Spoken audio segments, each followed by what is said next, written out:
everybody, thanks for joining us today for a hip mobility flow. We're going to start in downward facing dog. So in this position, you're lifting the tailbone up to the ceiling. If your heels don't quite touch the ground, that's okay. Bend your knees. If it feels good, you can walk the dog, lifting one foot at a time. Just stretch the calf muscles, lengthening through the back of the leg. And when you're ready, you're going to take your left leg, lift it up to the ceiling, and bring it through to the outside of your left hand. So this is a low lunge here. You're going to start feeling the heat building as you stay in this position.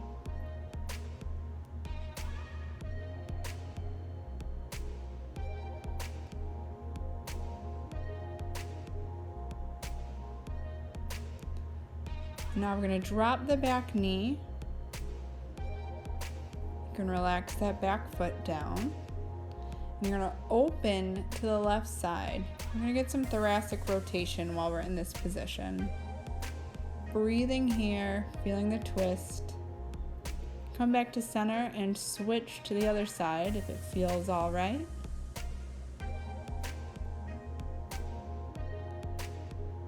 Now we get ready to sit back for a kneeling hamstring stretch.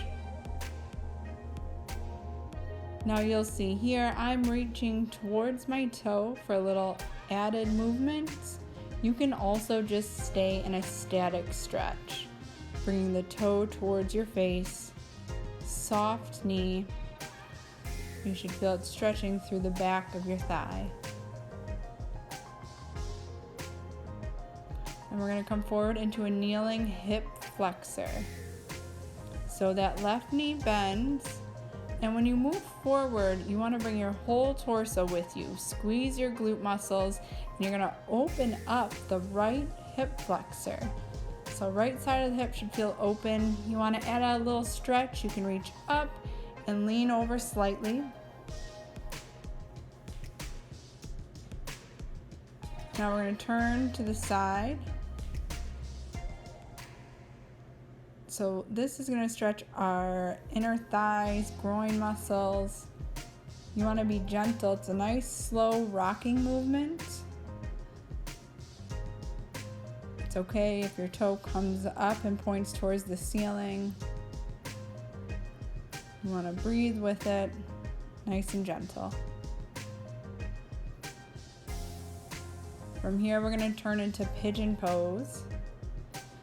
So ideally, you might be able to get that shin parallel with the top of your mat, or it might be bent at about a 45-degree angle.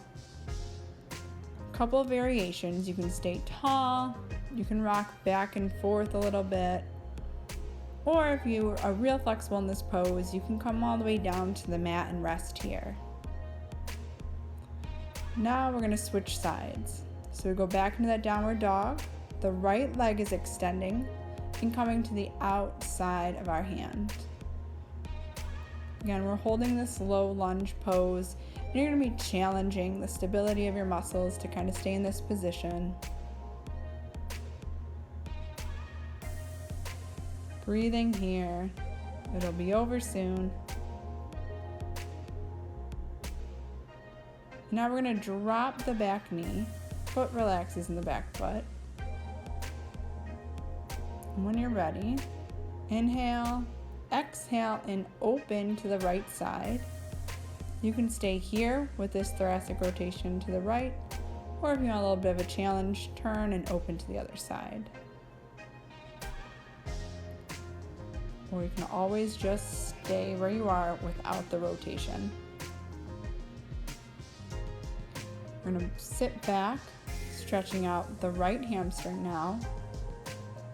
Again, you can add in a little bit of movement and reach for that toe, or just sit back, bring the toe towards your face, soft knee, and feel the stretch and lengthening of the hamstring back of the thigh.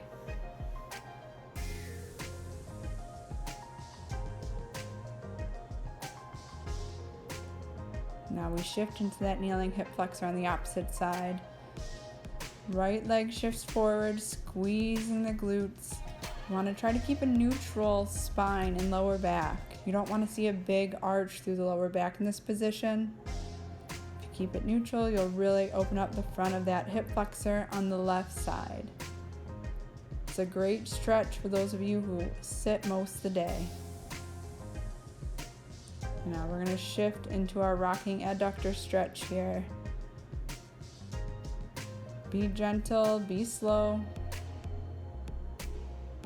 Only go as far back as tolerated.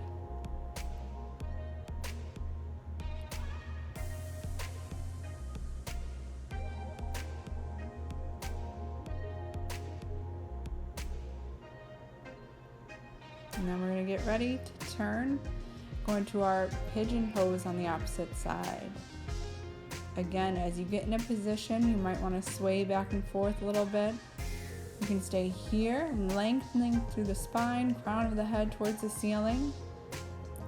Or, again, if this is a comfortable pose for you, you can bring it all the way down to the mat, resting your head.